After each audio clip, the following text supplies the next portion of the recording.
What's going on, everybody? It's Bill Bailey with today's Boondoggle. And real quick housekeeping note, if you are watching us on YouTube or if you are watching us on Rumble or BitChute, please hit that follow and subscribe button. And if you're listening to us on whatever podcast platform you utilize, like Spotify or iTunes and stuff like that, please hit that follow and subscribe button so we can continue to bring you conversations and interviews like the one I'm about to have right now with Arash of the band TarantisT. How you doing, Arash? I'm good. How about you? I'm doing pretty good. I've been, like I said, before we went on, kind of looking forward to hearing your message. And Amazing. I remember hearing a little bit about the band back in the day when you guys first, you know, uh came over, and then there's so much going on in the world, but before we get into all that, I like to get a quick background. So do you remember originally what you wanted to be when you grew up? Um, when I was very little, it was a couple of other options, maybe pilots, and then engineer, and then maybe movie director, and then at some point, very like the early teenagehood, so I made a solid decision to be a, professional musician, so I can Right. go to the world and visit the entire world as a musician Nice. And then and learn different cultures, get to know different people, make new friends. yeah, totally. I like what was what music kind of caught your ear back then that kind of attracted you to uh becoming a musician? Well, I grew up in an environment that rock and blues music has been playing a lot. So my mother was listening to a lot of like Pink Floyd's and blues and stuff and rock and stuff. So then the more music that I got exposed to, the more, obviously, the more windows are opening for you. Your vision expands. And then when I was in the almost getting a teenager, the heavy metal music just changed everything. Yeah, definitely. Metal saved our lives.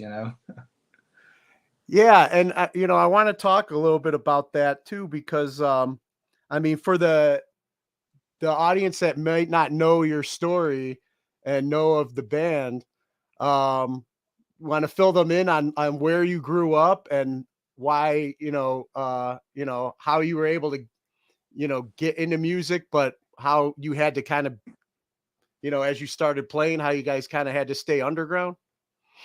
Yeah, so I grew up in Tehran, city of Tehran in Iran, and as you may know, since like 44 years ago, there are a occupying barbarian group occupying the country. So things got crazy, got changed. There was a revolution back in 1979, a very beautiful country with regular and normal laws and regulations, very in the process of developing and moving forward, got taken over by these crooks, and they changed everything back to like 14 1500 years ago, some religious crazy nonsense rules and regulations. So things got forbidden and illegal because God and their prophet didn't like that. So and music got banned illegally.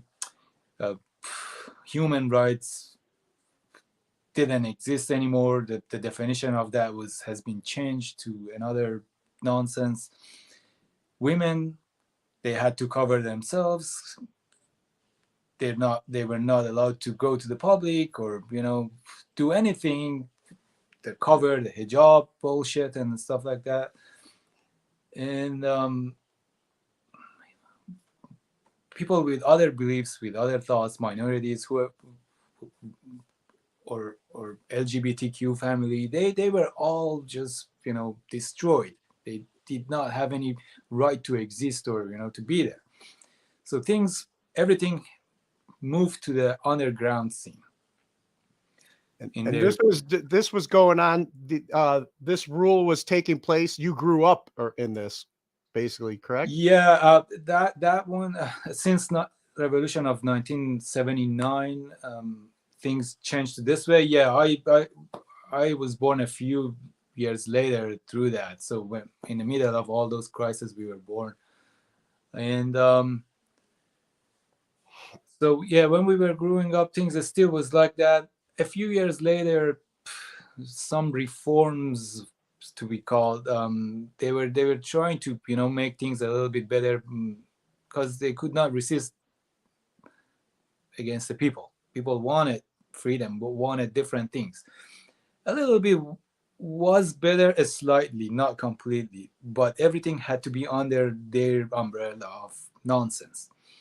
And then musicians, for example, they need to get permission from their morality offices. Whatever lyrics or type of music that they prefer to be praising their beliefs and their God and their prophets and things like that, those musics were getting only permitted by their own artists and celebrities or whoever you call it, their own production.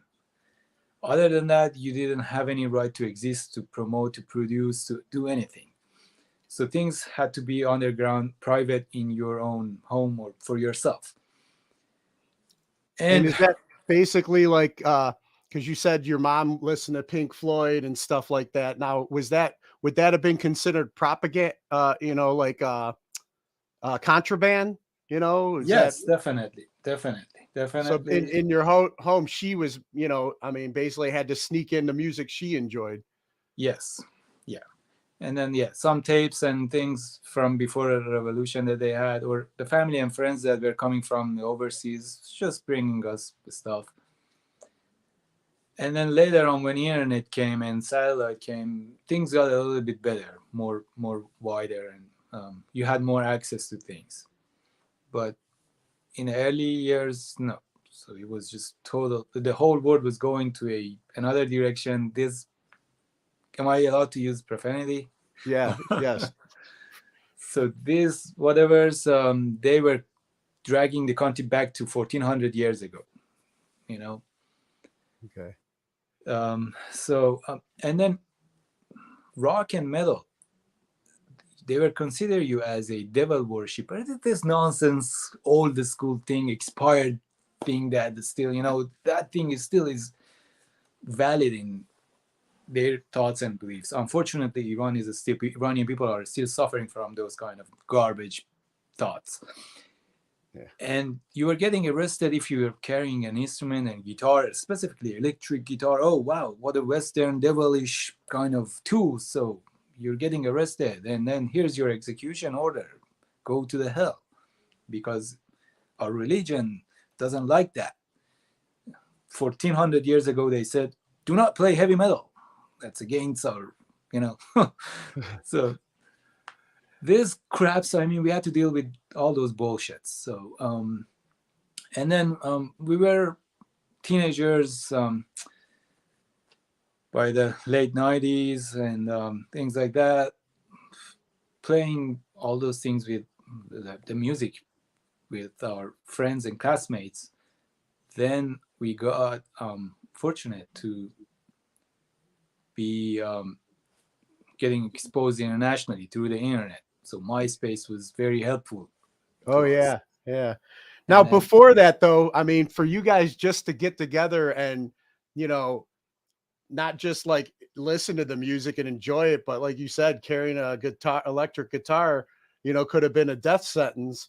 You guys to get together and actually like practice, which is pretty loud music. Like, how are you able to get together and like jam and keep it so like underground? Because it yeah, could have been your yeah, lives. yeah, very, very secret and crazy, very secretly, quietly.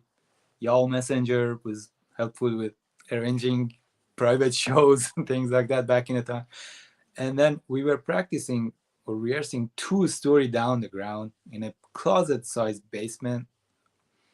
All the doors and windows been soundproofed with like this thick foams and everything. So very crazy, very quiet and dangerous. And anytime, any minute, there was a risk of someone, a neighbor or someone just cops or police, the morality police on us. And Yeah. like it happened to a lot of our friends. It happened to a lot of our other people, other bands. They got arrested.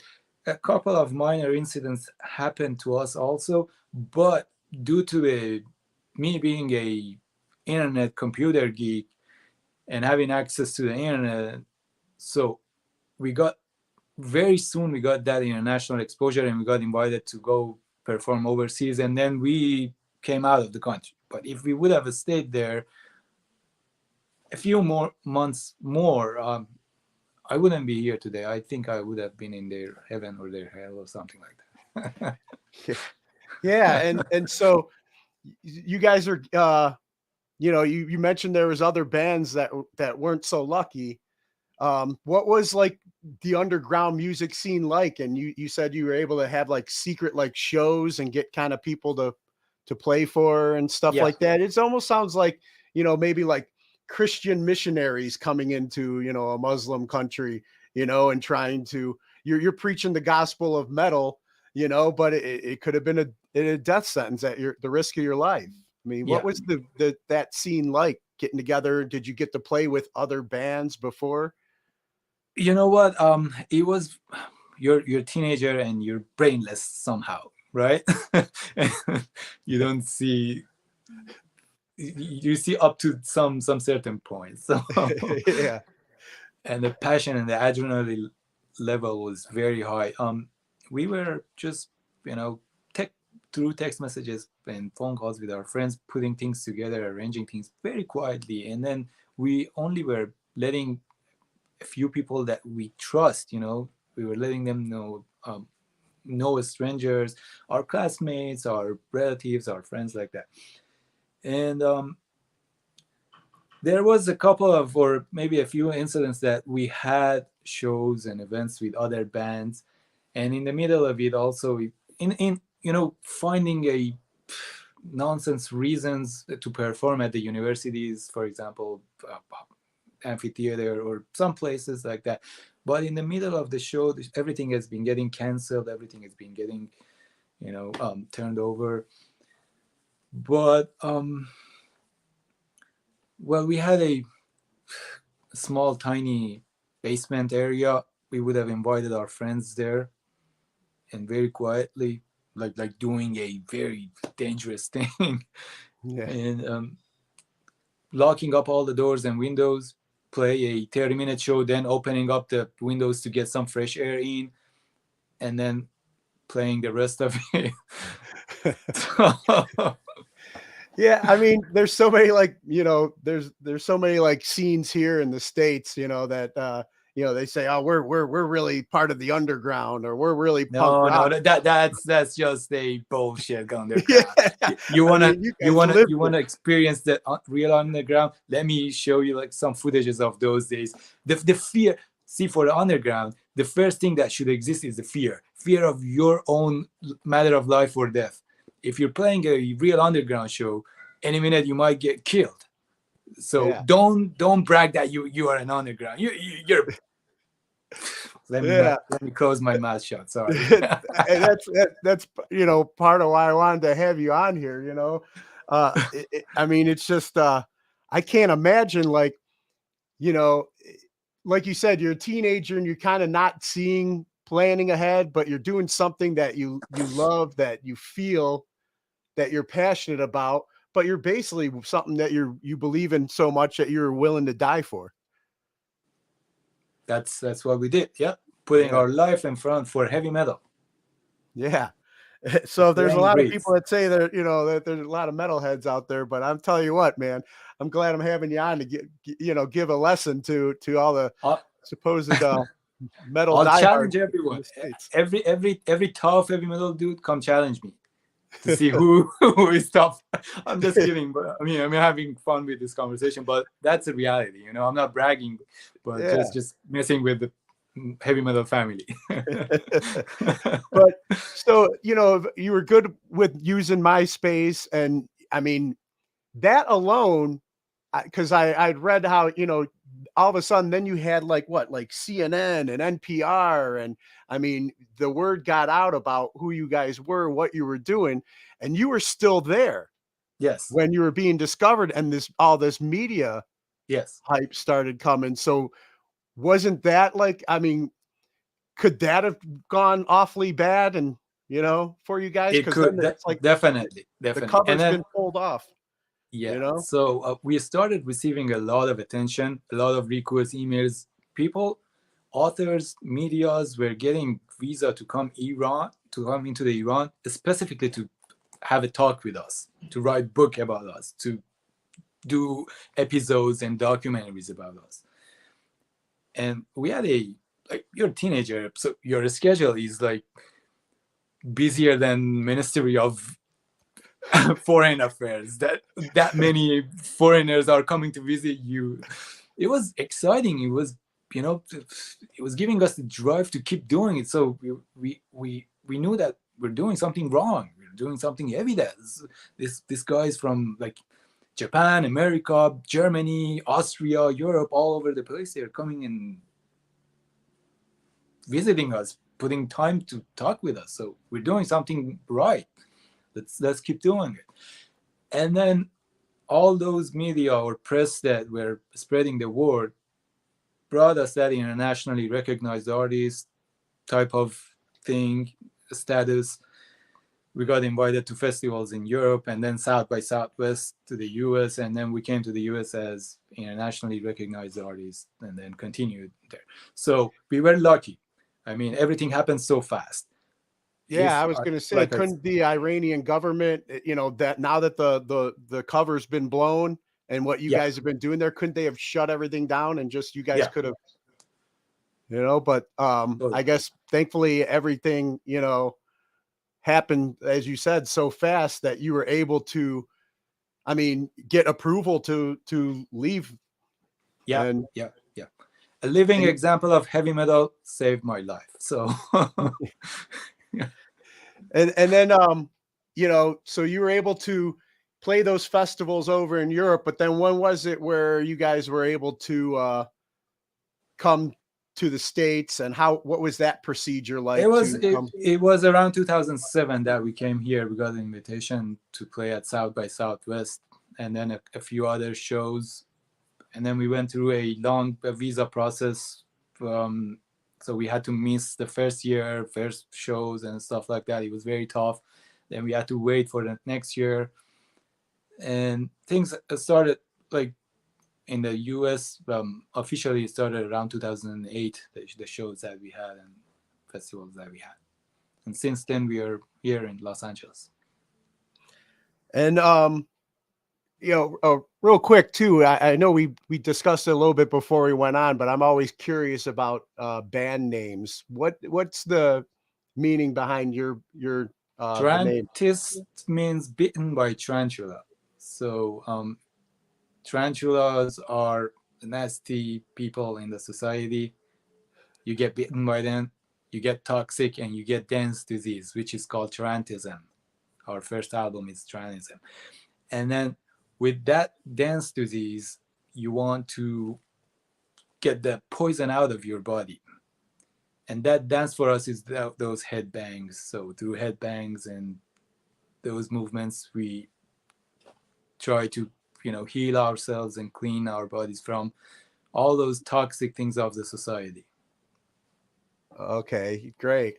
And then like also it's kind of like would it be like a reconditioning, because I'm sure, some of the things you grow up around culturally, especially under that type of government, you know, Mm-hmm, mm-hmm. um, there's a lot of, I mean, some of us, like, even here in the States, grow up in maybe a family that's a certain religion or something like that. And it's just like you have these beliefs that you're taught. And then as you get older, then you have to relearn or unlearn what you've been taught. Is that part of the process you guys went through, or is that something that you kind of already experienced at a young age and you knew right from wrong, and that's why you chose?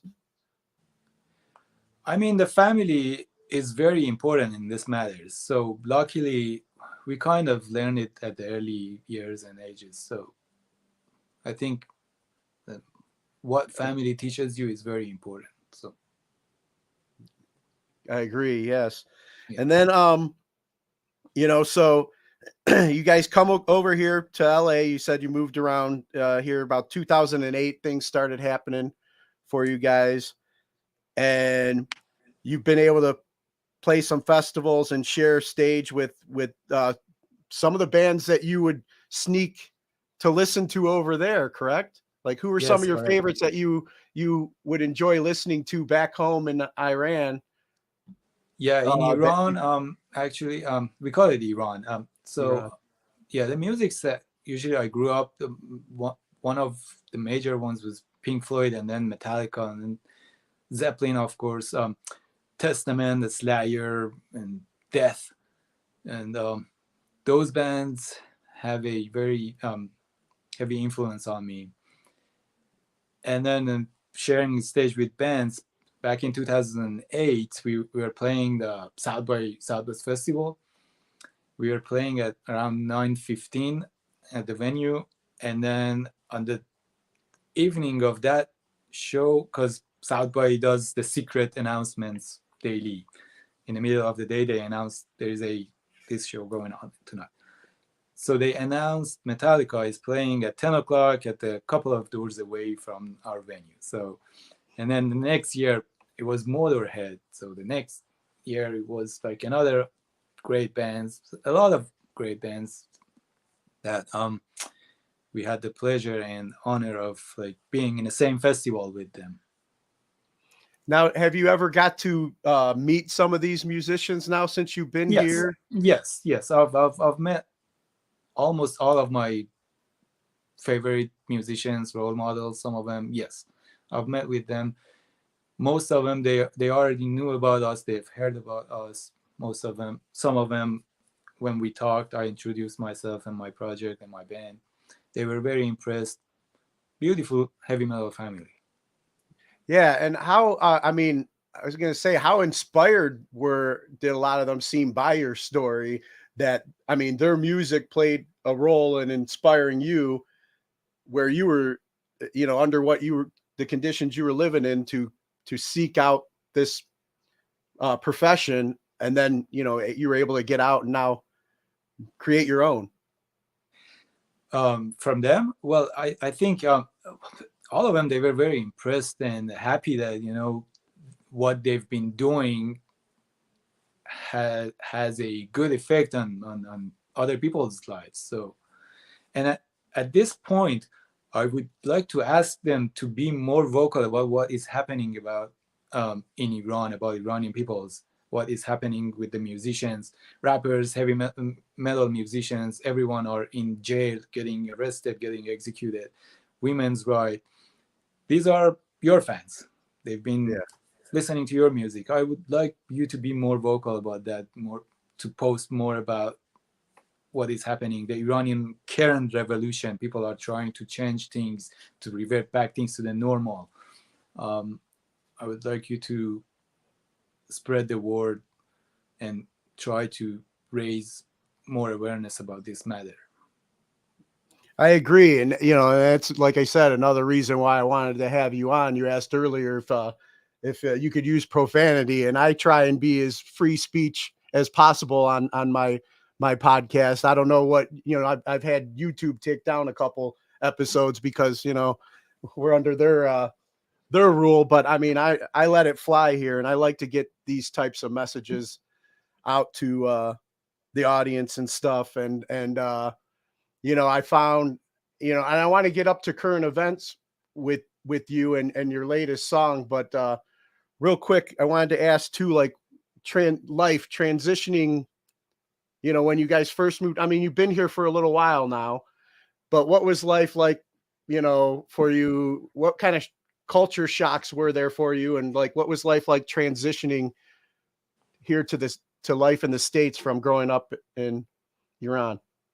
Um, again, like I said, my own personal experience would be totally different from other people.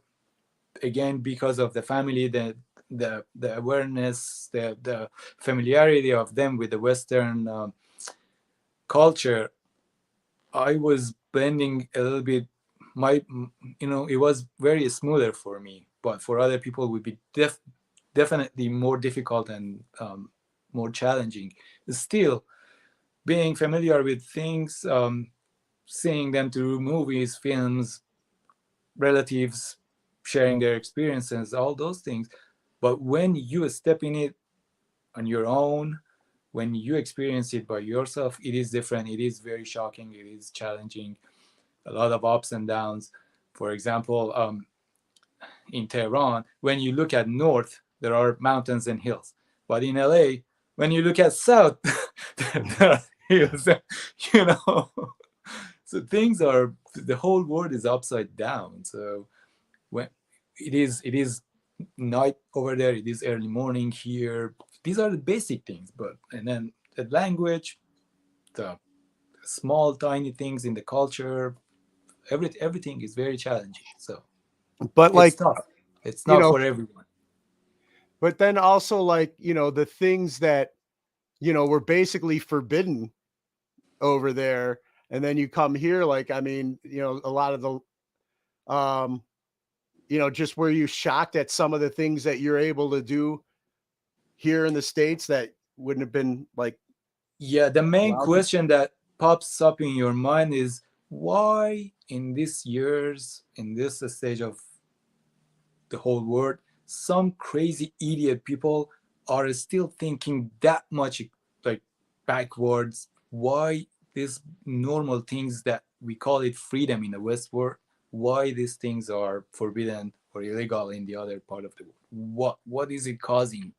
What's happening? What is your main fucking reason to say this thing is forbidden, this thing is against? Who, which God, which fucking prophet? Who? Yeah. You know, we are all human. We are all creating this bullshit in our own dirty, nasty fucking minds. No people, no spiritual creature is above us. They don't exist. No one is holier than the fucking current human being. No one. Yeah. Now, I mean, I was raised Catholic and stuff, and that's like part of what I was talking about with having to unlearn some of the things that I was taught. And I'm in recovery, and I do believe in a higher power, of my understanding, and I consider myself a Christian, but I totally agree 100% with you, because I see the biggest problem with any of us having a connection with a God of our understanding is usually because the followers ego and pride get in the way, and they try and control it. They use it as a control thing, where it's supposed to be like a personal relationship, for ourselves, for our own personal growth, but when others use it as a control mechanism to tell you this is wrong. I've had people in my Christian circle tell me that I should stop listening to secular music and going to heavy metal festivals and stuff like that. It's like, and they're like almost no different than where you came from, and it Yeah. just boggles my mind, Yeah. that I mean, I didn't mean to be offensive to any religion, any prophet, any representative of any faith or anything, or anyone who practices. I'm oh yeah, supportive I of mean, it, you're allowed to believe what you definitely. believe and say what you want to say But on here, man. I'm saying it. These things shouldn't create, barriers that someone orders or tries to, to be on top of another person because of those kind of beliefs. No, the person that doesn't have faith on those things might be right also, might have a more valid points that what you're thinking. Yes, I I, agree I, I, I 100%. look at I look at these differences between religions as different versions of Mac OS or Microsoft Windows. They get upgraded during the days, and the old school influencers, they didn't have social media, so they would gather people in a desert or wherever and gather some people, and they become a successful influencers. Yeah, I look yeah. at things that way. So things need to be updated and upgraded. You don't Oh, have to yeah. get stuck in whatever 1,000 years ago. Exactly. And then I wanted you to kind of like you put the plea out to other musicians and people in other artists out there that that seemed like we ignore so much of the injustices going on in the world, because it's not personally affecting me, and Yeah. and this one thing that that has been really bothering me about, America right now, is the fact of how easily everybody's distracted, and they have these idol worships of celebrities and stuff like that, but they're so distracted by like bread and circuses here, that they don't think, well, because these things are happening in another world, that they can't happen, or other part of the world, that they can't happen here. Yeah. And I see a lot of things that are changing here. Can you kind of educate like the people, or especially like your fellow musicians, on like that have lived their entire lives here, and they kind of feel entitled, or they forget how good they got it, or the importance of staying educated and willing to keep the fight to make it Yeah. better? The main thing that comes into actually, it came to my vision from the beginning, was people here are taking things for granted. Yeah. So I think, okay, always it is like that, it's going to be like that. And yes, unfortunately, they were not aware of what's happening in the other parts of the world, in the other countries. And you go to Guitar Center or any other store, buy an instrument, you call a couple of friends in your garage or any other place, rehearsing rooms available for you. You go rehearse and call the local venues. You put a show, your friends are there. If they like it, the crowd gets more and more, and then some other people come and give you contracts or whatever. So, and then you're in a business. But in some other countries, there's no, or there has not been any music store. If you were looking for a music store, you were labeled as a infidel. If you find a music store and buy an instrument, even if you find the perfect instrument that you want, or not perfect, just simple type of instrument that you want, if they see that with you holding to it, you'll get arrested, you go to jail, you go your death penalty. If you play the music, where to play it? Garage, rehearsing room? No, there's nowhere for you to go do all those things. Okay, fine. Let's do it in the basements, in the closet side, in somewhere hidden. Where do you want to perform that? Can you call the local club? There's no fucking club or venue there for you. Okay, we find a place. Sure, let's play the music. Here's the permission from the morality fucking office. Do you have the permission? Are you with us? Are you promoting our agenda? Oh, you're not? Okay then, devil worshiper. Go fuck yourself. So yeah, open up your eyes. Exactly. And it's like I see some of, and you said before, I forget what year it was, that regime, 1979. 1979, you were more free. You had more The country, freedom. yeah. The country was more free and stuff, Yeah. and you were able to do, and it just took, it Yeah, seems like, American presidents with their families, American actors, musicians, bands, they were having shows inside of Iran. They were having Iran was a part of their tour dates, they're part of their events, opening of their movies, opening of their tours, shows. Presidents were going there.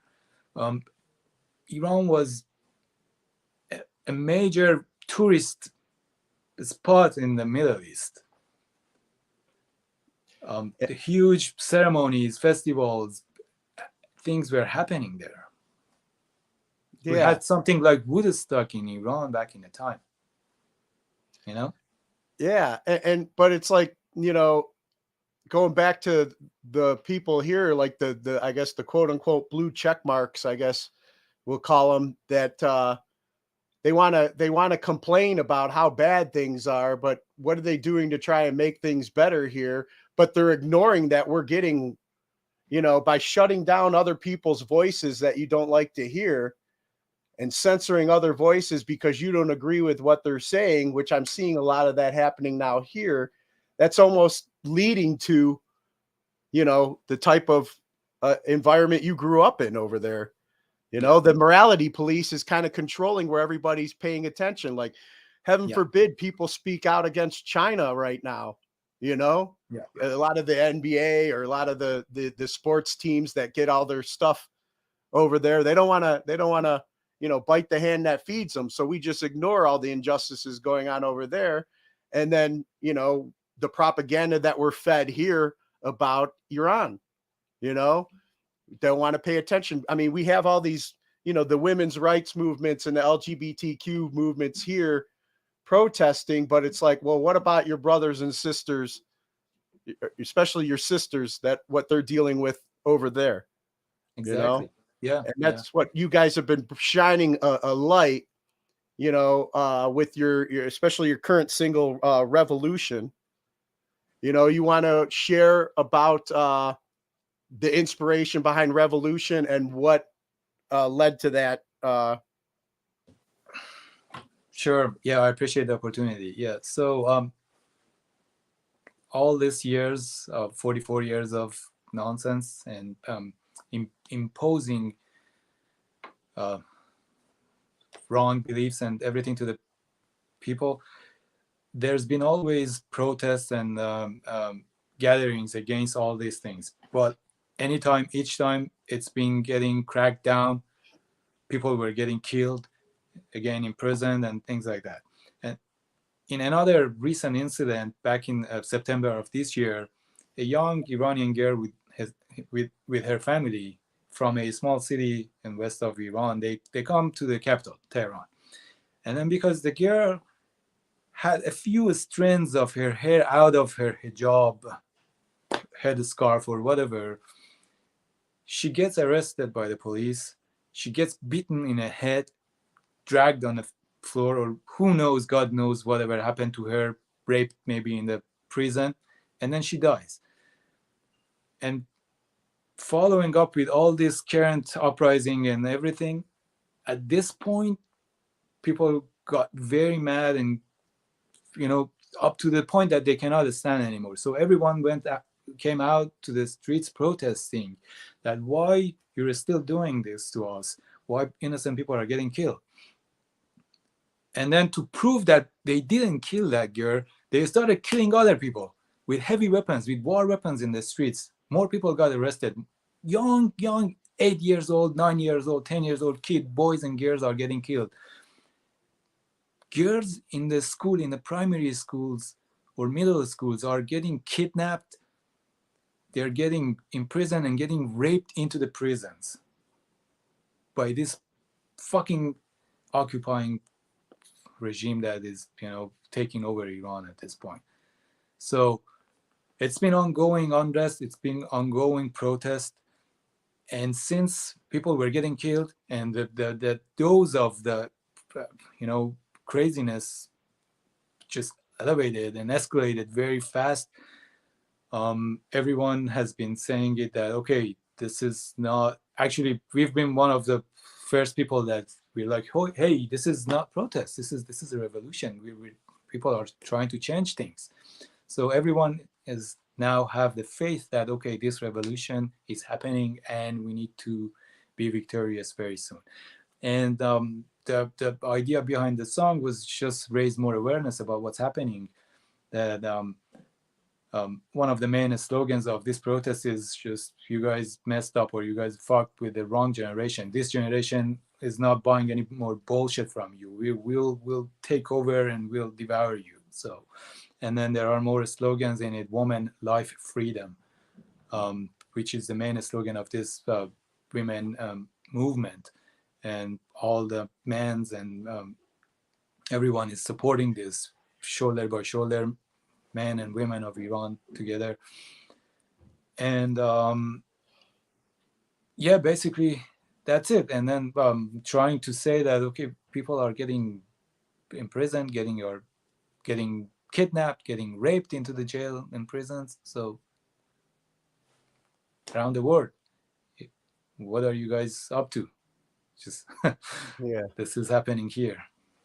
Now, you know, I'm a father. I have two daughters, you know, that are young women now, and I try and, you know, um remind them about, how good they have it here, and to be, when we get all these issues that come up, it's like, yeah, stand up and have your voice be heard. You have the right to have that here, but also be grateful, have a little bit more gratitude because of what you have here. Don't feel entitled. Don't take things for granted, like you were saying. I try and teach them that. I remember, I served in our military here, and I was, I'd been over I served in Kuwait, and I remember being there and just seeing, some of the kids out there playing. And at the time of my last deployment, my girls were little, and I seen some of the kids out there playing, and I was like, there's no reason why my kids can't be playing with these kids. You know, why are we, why do we get information that these people aren't good? And, why do we, because they gotta pump up the machine. So they gotta feed your head full of, like our news does, our media here does, who the bad guys is, who are we supposed to be, not like, and we're supposed to be distracted by, where, like you said, with this generation now, with the internet, we're able to kind of, it's almost like a great awakening, but it still hopefully happens faster, that more people are aware that we're Yeah, all brothers and sisters, and yeah, there's actually, we all share a common enemy, you yeah, know? exactly, exactly. And then in this country, we've been people have been shouting for, to get rid of discrimination. Discrimination is happening to Iranian people also, inside the country and outside the country. I myself in the industry have been discriminated so many times. Opportunities, they didn't give it to me because of having a darker hair or skin tone. Industry and people in charge of any sort of like major things, they are discriminating. Yeah. Every Yeah, so you know, Yeah. And so, yeah. And there's validity to a lot of the things that, I guess what I was trying to say is, like, I mean, there is validity to a lot of what we protest here in the States, and we need to pay attention and stay aware of where things are headed. But at the same time, it's like, we can't forget what's happening in places like Iran, what's happening in places like China, even, Australia, that everybody used this whole pandemic thing we went through. And it seems like we had less and less freedom but safety and security is what they use to keep us protected, they say, but usually when they take some rights away, they're not right. They're not always handing them back, you know mm-hmm. they're not in Yeah, a hurry to I hand them agree. back. Yeah, yeah. um but, like, That's so the protests now are still continuing over there, correct? definitely, definitely. Yeah, it's been 80 something days so far, close to 90 days, 3 months of ongoing protest, day and night. And And nothing on yeah, the TV, it's not being, you know congratulations to the yeah, TV owners. yeah, Amazing job. Rock yeah. and roll. Not, the revolution will not be televised, as they say. Yeah, I yeah, mean, we have Brazilian people are out for I don't know how many days protesting their last election. Like I said, the Chinese people, the restrictions that they've been under are uprising and protesting. We have what's happening with the Iranian women and everybody over there protesting, but we're being distracted now by a rapper that was saying wild stuff on his interviews. It's a game. It's all theater yes, to keep us yeah, distracted from the real issues, to keep us divided, because a exactly, united human family, we outnumber, the controllers. exactly, exactly. Yeah, yeah. And Unfortunately, some people keep deciding for the whole globe. yeah, and that's that was so now you kind of, I guess you kind of feel where my passion's at and why I was excited to get you on to share, you know Yeah, uh yeah. I really appreciate that. Yeah. your story. Um, Now, what else is going on with the band? Um, like any plans for playing any festivals next year or Well, tours, stuff like well, that? Or I've been sharing this with the other interviews that I had recently. So we're constantly creating new songs and things, stuff.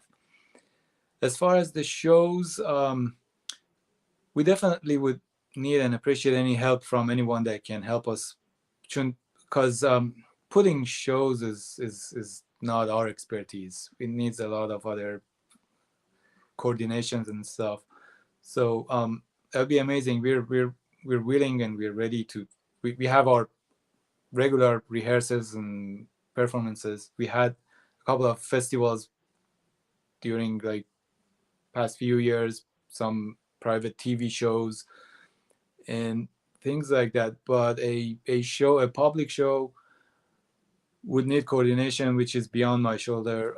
My plates are full. We are a independent, self-produced band, so as a result of getting discriminated in an industry, they didn't. So a good deal doesn't exist for exotic people. So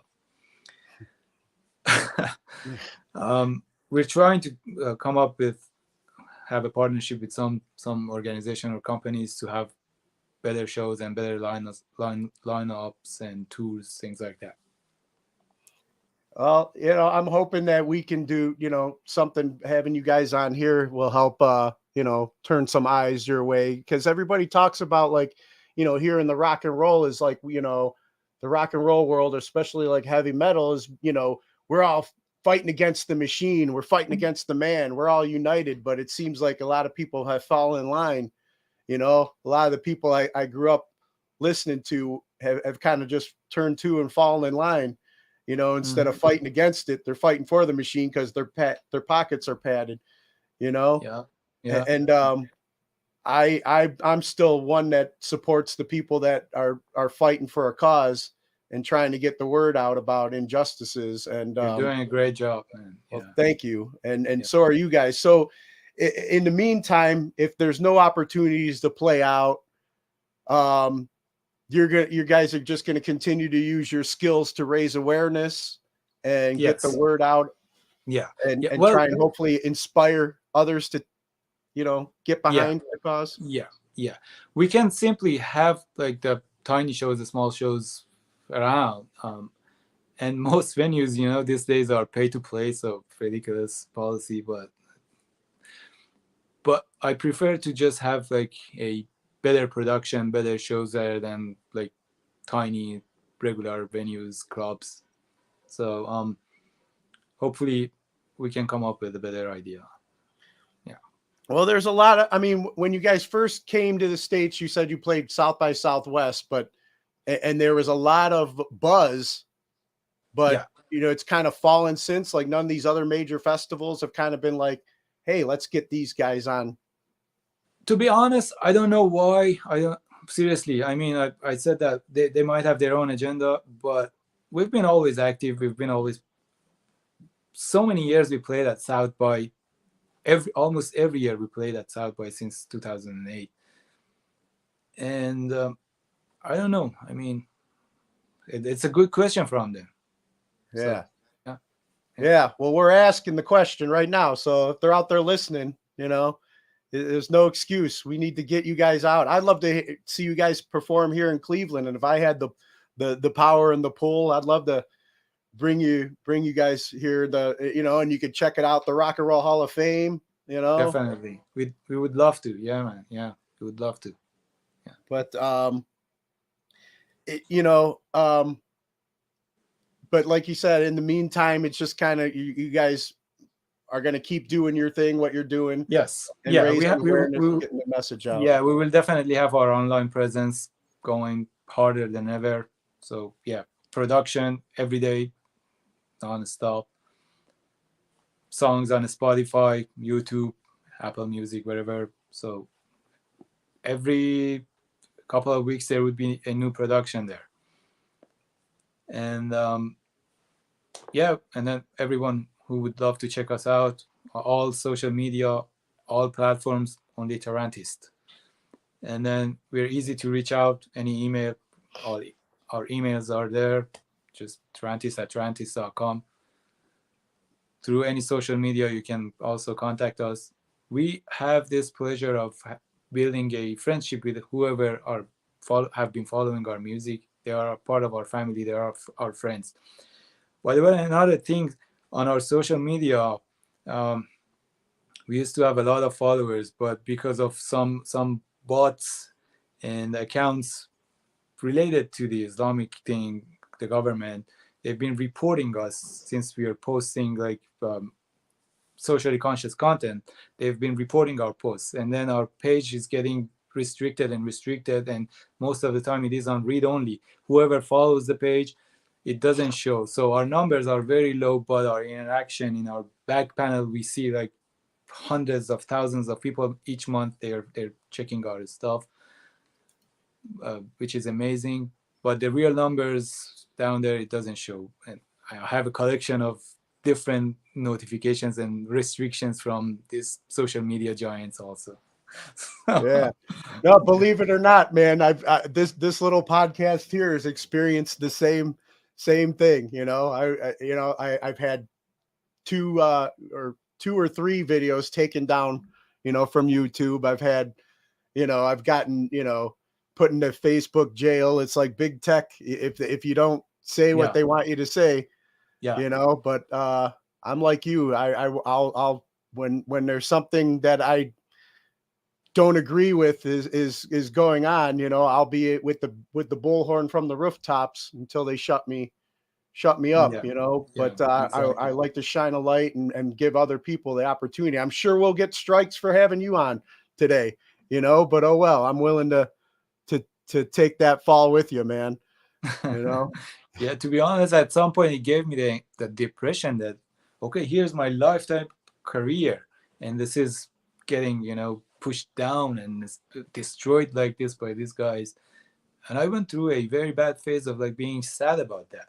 And then at some point, with talking to the people over our social media and my friends, I kind of I was able to handle that still we have the opportunity to be heard. People are following us, so the numbers are getting manipulated by the social media owners, but Yeah. real people find us, we get connected with them, we get passion and love from them, and then we feed it back to them. At least we're trying. Amen. Well, that's what we're here for, man. We got to come together as the human race, and you know, realize that Exactly. there's all these things being thrown at us because they don't want us united. You know, they don't want us Exactly. together. They don't want us, Yeah. you know, when the people stand up, you know, to Yeah. injustice. They want Exactly. to At the just end of the shut it day, down right away. yeah, at the end of the day, we're all human. We're all equal with each other, brothers and sisters. No one is above the other one. Agree. And then, man, it's awesome to have you on and talk to you and help get this word out. But if you got a couple more minutes, I'd like to ask you some of the questions I normally ask the guests I have My on. pleasure. My pleasure. You know, Yes. Thank you. as a musician, um, you know, you've mentioned already some of the bands that influenced you growing up, but who would you say are your top three musical artists? Bands, you mean? Yes. Well, Pink Floyd and Metallica are top two. The third one, I always leave the room for, getting updated, the new things. But back in the time, it was a Slayer. Then through years, I changed it with different things. Gotcha. Yeah. Yeah. And then is there, you know, we talk about, you know, like we talked about like revolution. You're writing music right now to try and inspire and raise awareness for people. Has there been any songs out there as you were growing up from other artists that have been an inspiration to you?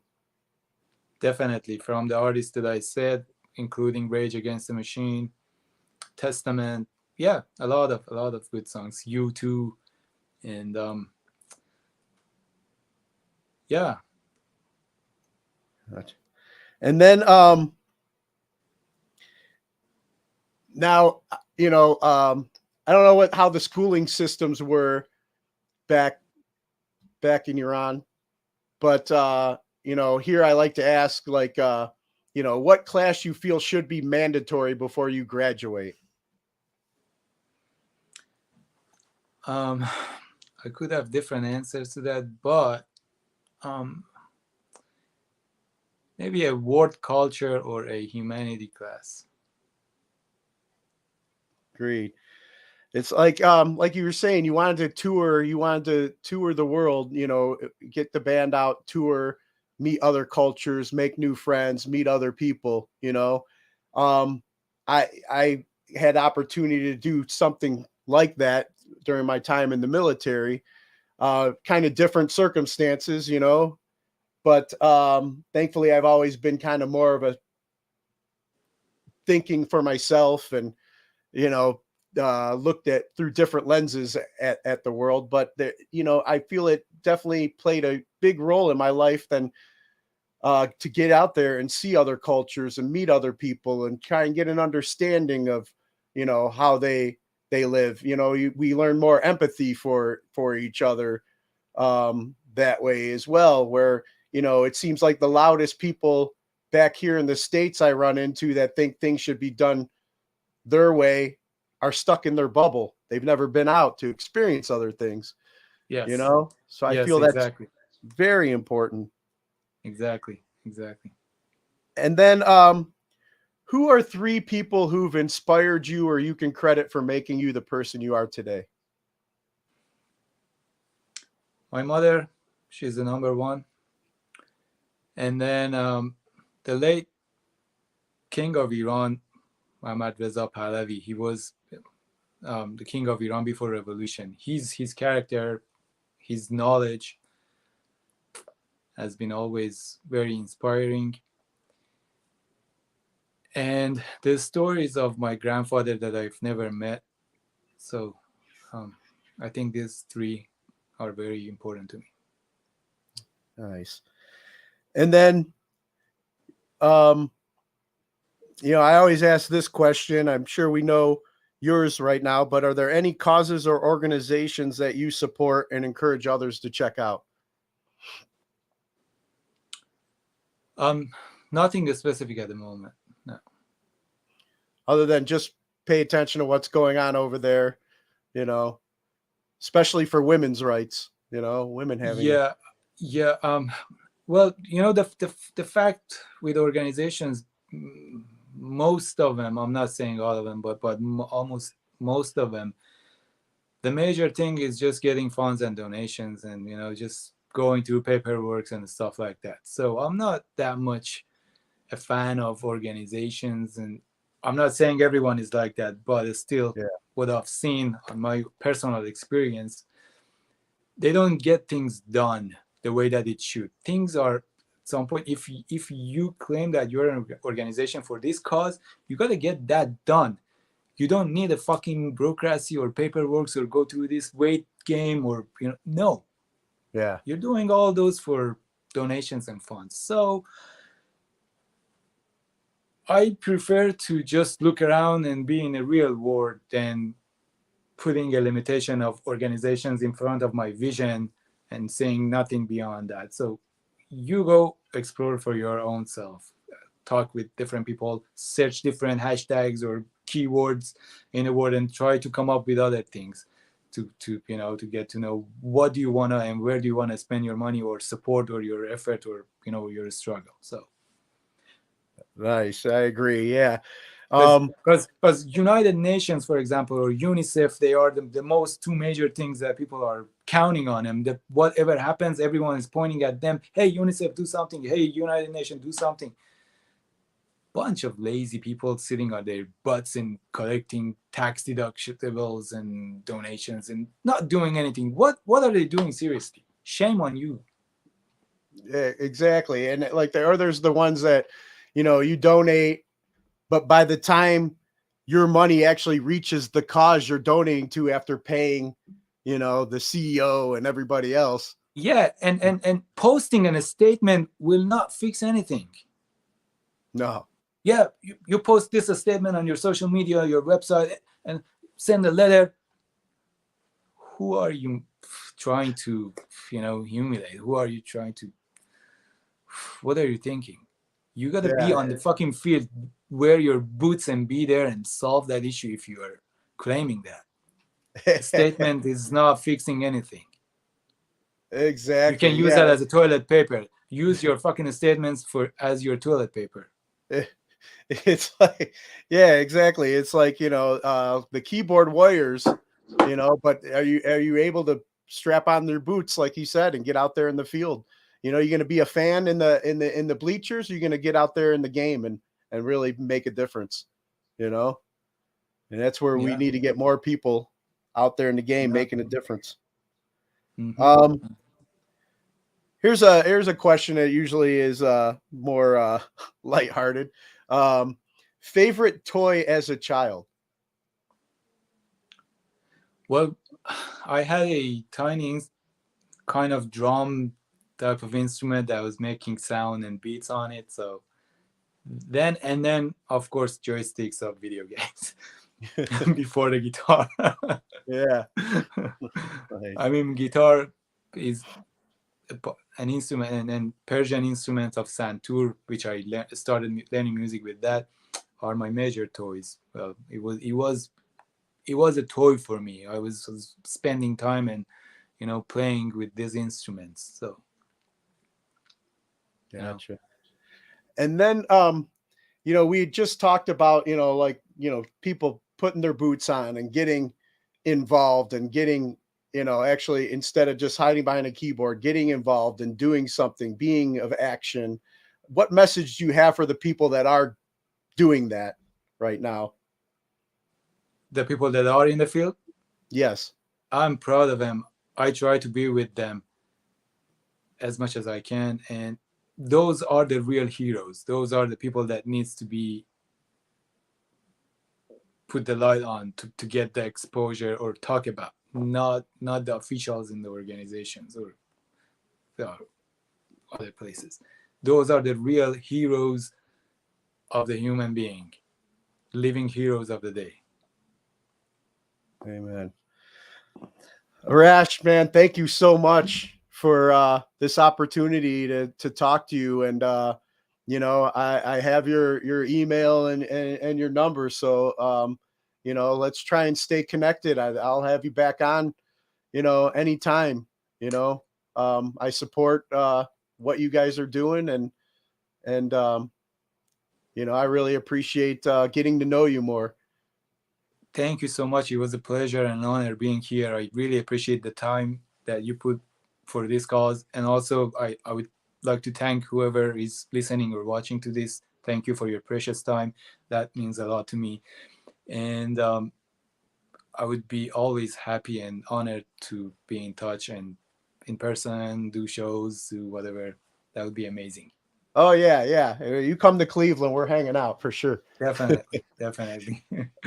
And then you kind of mentioned a little bit for people that maybe new to learning about you and your band and stuff, but just a refresher, if people want to support you guys and follow and check out your music and be more involved, where would you send them?